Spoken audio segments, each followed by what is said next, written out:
What's up, guys? It's Lord Botha here with another video, and it's the week of showcases, really. We got a lot of gaming showcases this week and this weekend. Many of them have already come out by the time of this video, and I gotta say, most of it has been underwhelming, and some of it has been ridiculously, unbelievably bad, and we'll get into that today. But we've already had a plethora of moments from the showcases so far. One of the things that happened is this, as you see it right here. From Synth Potato on Twitter, dude got on SGF stage called Call of Duty Mid and said he wishes Titanfall 3 was a thing while wearing that hat. Then he walked off. This is one of the executives for Splitgate 2 at the Summer Games Fest, where he came on wearing a hat that said, "Make FPS great again," which I'm sure didn't anger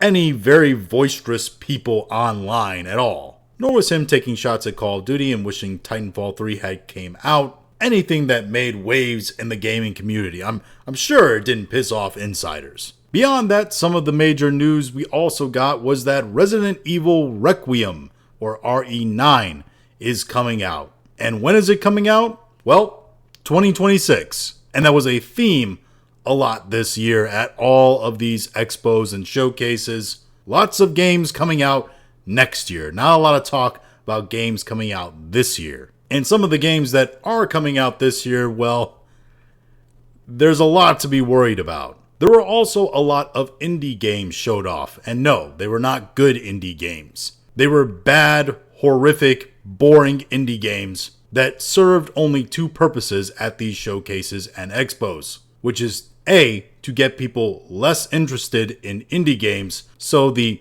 bigger guys can have a more commanding share of the pie, show you how lame the indie industry is compared to their, AAA studios, while also convincing you that the showcases somehow care about the indie scene by showing off a whole bunch of indie developers and their games. Not the good ones, just the terrible ones as filler. Summer Games Fest also included a Kojima sighting, in which we got more of a trailer for Death Stranding 2, which while Death Stranding 1 was a walking simulator, Death Stranding 2 seems to be a therapy simulator.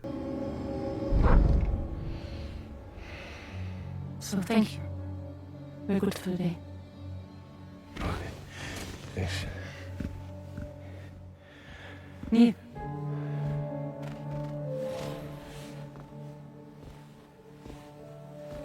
What?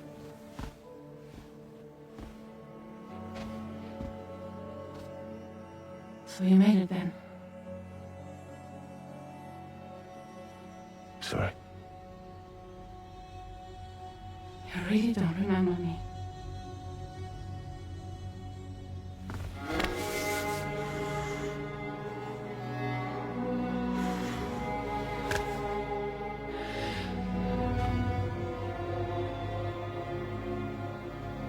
The girl.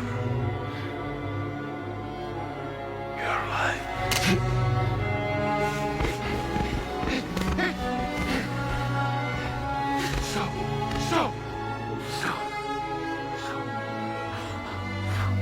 I honestly don't know why Kojima just doesn't go off and make movies. I've never seen a man obsessively make video games and him quite obviously not be interested in video games. These showcases also repeated a lot of things other showcases had already shown off. I'm honestly quite surprised they didn't show the Witcher tech demo that got a bunch of negative press over again at these showcases and pretend like it was a new exclusive first time thing, because that would be very on brand for these showcases. There was also a bunch of notable absences from these showcases. Big budget developed games, such as the Iron Man game that's being developed by EA, which I'm sure is costing a fortune. The Wolverine game, which, let's be honest, it's probably being fully rebooted for maybe the second time now.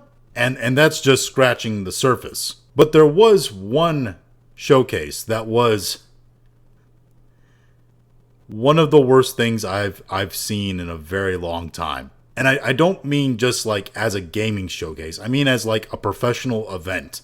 and that was the IOI showcase. Yes, the developer IOI had their own showcase where they were going to show off essentially their three main games. Hitman, particularly the Casino Royale mission that they were launching for free for Hitman, the James Bond game that they were developing, which looks alright, and the dumpster fire that is Mind's Eye. Now, to start, that Casino Royale mission, and it pretty much just is the one mission for the current Hitman that is out, they didn't just show a trailer or talk about it or anything like that. No, they actually showed real gameplay and a gameplay experience of the actual mission. Basically a walkthrough. But they started it from the middle of the mission, and for a Hitman game where you think they might show at least a little bit of action, there wasn't a whole lot of action. In fact, there was a lot of dead air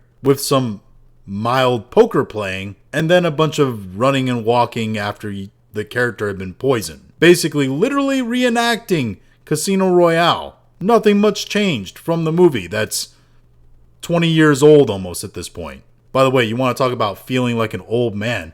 I learned that Casino Royale came out in 2006 today. I could have sworn that movie came out in I don't know, 2010, 2012. But yeah, they spent a suspiciously long time walking through this gameplay trailer and talking about it that in the immediate, it felt a little bit off. It felt like they were going to be floundering a little bit to actually find content for their showcase. And guess what? That was correct. Because this showcase was also filled with repeating trailers, montages, after montages that didn't really make sense. And when it came to the James Bond game, I mean, they didn't really show us anything that convinced us further about the game. And in terms of James Bond content, I gotta be honest with you, the Casino Royale mission at the start that they showed off is the most James Bond feeling thing of the whole expo. And they had a James Bond game being shown off in the expo. And then finally there's Mind's Eye. And oh boy, man, you thought there were red flags before. The actual gameplay that they were showing, the gameplay walkthrough that they were showing at this showcase, it contained glitches in it. Like you could see the glitches. That's how bad this thing is. Literally, like peak gameplay that they're selecting to be shown off to people, to be convincing, to be like, hey, you should buy this game. Look at it. Look how it functions. That had glitches in it. Even Cyberpunk 2077 didn't have that kind of stuff. By the way, that's what this looks like essentially. Mind's Eye looks like somebody tried to mash GTA with Cyberpunk 2077 while also heavy-handedly throwing in a ton of Bethesda level jank to the game. Yeah, it was a showcase that was so bad that when they went into their Q&A session afterwards, where they got a whole bunch of people to come on stage to talk about the games and all that, all the people that were in the crowd who, by the way, had stopped cheering or reacting to anything that was being shown well into the actual showcase, all those people had already started leaving, like they were gone during their little intermission in between. So much so that the host had to do this cringe shit.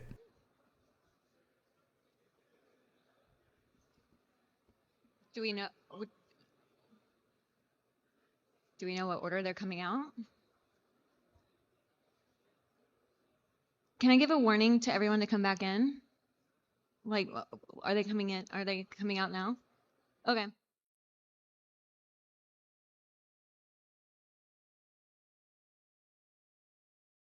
out to the bar. We are about to begin the panel and Q&A. Trust me, you're going to want to come back in for this.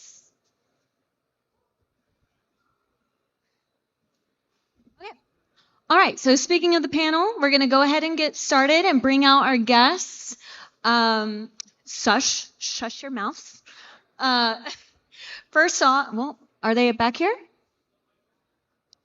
We got a whole slew of. I mean, does anything really need to be said after what you just saw there, I mean, it's horrific. It hurt me to watch. I mean, I was laughing at what I was seeing, but it also hurt. This is a woman who's hosting an event, and she shushed somebody, and she was awkwardly calling for people to be called back into the room because they didn't care what the people had to say about all their terrible games that they're making. Even Mads Mikkelsen, who they had brought back to play Le Chiffre for his Casino Royale role in Hitman, nobody wanted to hear that guy answer questions even. And it seemed from his responses that he also didn't want to answer questions. In fact, I would say that nobody there seemed to want to be there. I think all those guys know the writing on the wall. They knew the event was going terribly. They know nobody is interested in Mind's Eye because of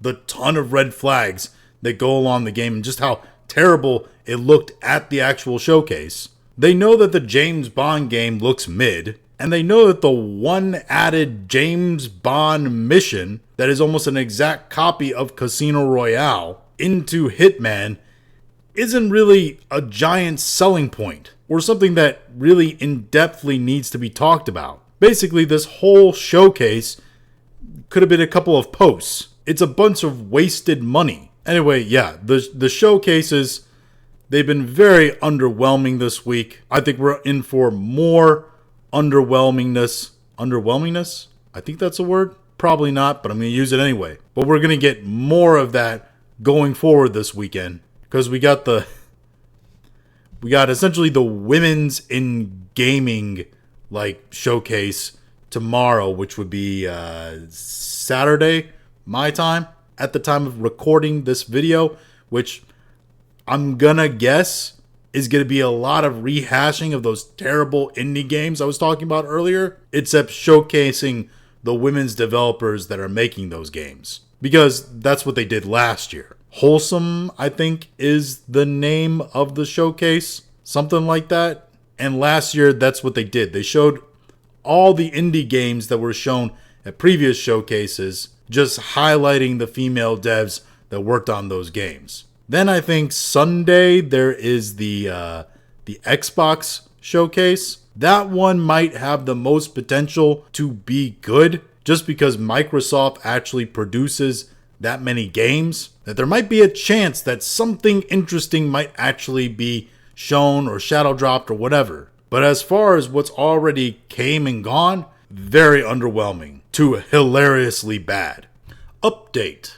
It's days later, I'm still wearing the same shirt because that's the kind of week I've had. But let's not get bogged down in the details. It's taken me longer to put this video out than expected, and those showcases I was talking about happening, well, they've happened. So we're going to go through a quick summary of those too. You had the Women in Gaming showcase. You had the Latin Gaming showcase, which were there. The Latin one was slightly better than the women's one. And guess what? The women's showcase did exactly what we thought it would do. Show off a bunch of terrible looking indie games. A few of them we had already seen before in other showcases. We also had the Future Games showcase, which was bad. Almost as bad as IOI, but I think IOI is still worse. Future Games was bad just because it had a lot of technical problems with it. The stream was looping. Like the end looped on the end. And you had to see the last 5 minutes of the ending again.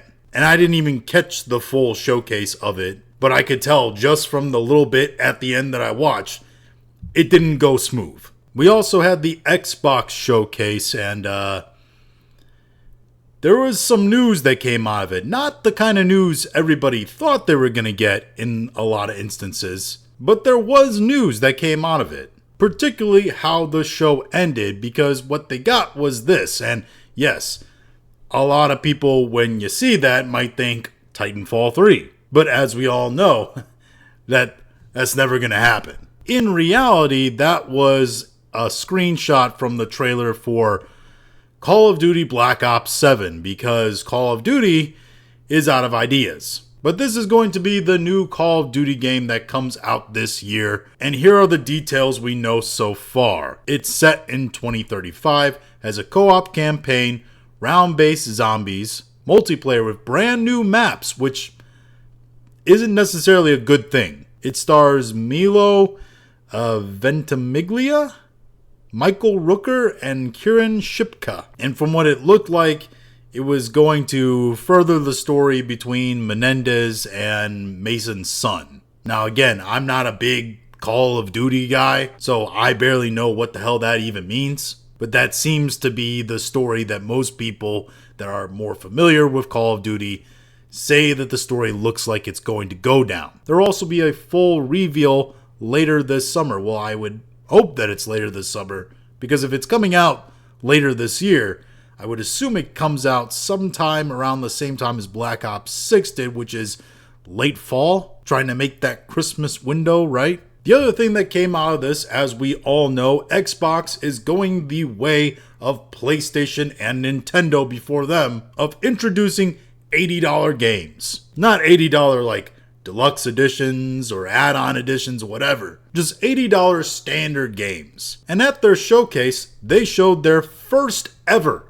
$80 standard game. And some might think, is it Call of Duty like I just talked about? Is it one of their massive named franchises? Like maybe something out of Halo? Are we getting a new Halo? The answer is no, we're not getting anything new from Halo anytime soon. But the answer is Outer Worlds 2. Just the franchise everybody thought was going to be the first $80 standard game for Microsoft. You know, from Obsidian, the guys that used to make really great games until everybody that actually worked at Obsidian that made those great games are long gone, and now they're churning out things like Avowed, which is just swirling abrasive Technicolor in your face constantly and feels soulless and lifeless with a bunch of elements in the game that you wonder, why is this even here? But anyway, yeah, those guys, they have the first $80 standard game for Microsoft in Outer Worlds 2. By the way, I played Outer Worlds 1. It was a game. I enjoyed some parts of it. It was absolutely woke as hell in terms of storyline, but it was alright. The characters were actually fairly rich and interesting. Some of them I cared for more than others, that's for sure. The environments were a little repetitive, even though they were supposed to be wildly different. You could tell they wanted you to feel like it was wildly different, even though they looked and felt fairly the same. The gameplay just kind of felt repetitive after a while. And I don't know, it just didn't really have that draw in terms of story that the great RPGs of Obsidian that they used to have to make me play it over and over again, like KOTOR 2. And if we're being brutally honest, I think Outer Worlds did well financially and sold a fair bit purely because it was the first game Obsidian had put out in a good long while. So people were interested and fascinated about what is Obsidian actually going to make. These guys made banger games in the past. Maybe this will be really, really good too. We've been waiting on them to put something new out. Let's take a look at this. But I think we've seen with the reaction to Avowed and how that sold, that after Outer Worlds, people quickly realized that Obsidian now is not the Obsidian of old. And I don't think Outer Worlds was ever going to perform that well. Now the fact that it is $80, absolutely not. This game is not going to perform well in terms of sales. This is the kind of game where they're going to tout player counts really hard. Because the player count for this game might be okay actually. Because I'm pretty sure this is going to end up on Game Pass. I mean, it's Microsoft, pretty much all their games that they own from the companies that they own, right, goes on Game Pass. So it makes sense this thing ends up on Game Pass. A lot of people are going to try it on Game Pass for the subscription service fee rather than buying $80. And yes, the comedy was not lost on people that a game that so intensely critiques capitalism is the first game to sell for this new high price for standard for Microsoft. Yeah, the irony is real.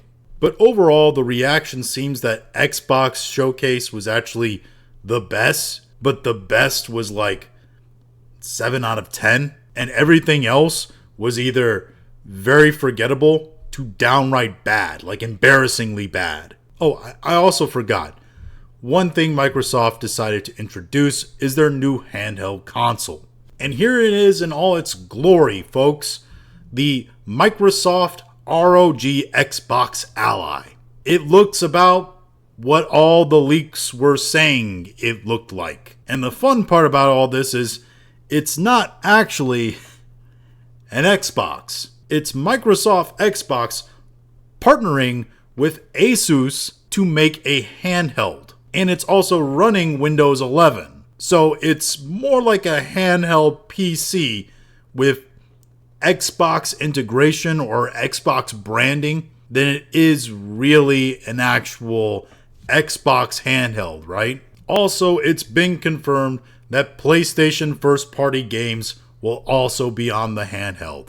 From Hazardor Gaming, PlayStation first-party games will appear on Xbox Asus handheld hardware, says Microsoft. Quote, because these handhelds run Windows, you have access to all the games you can play on Windows PC. And I'm sure all Xbox fanboys heard there was, PlayStation games are on an Xbox now.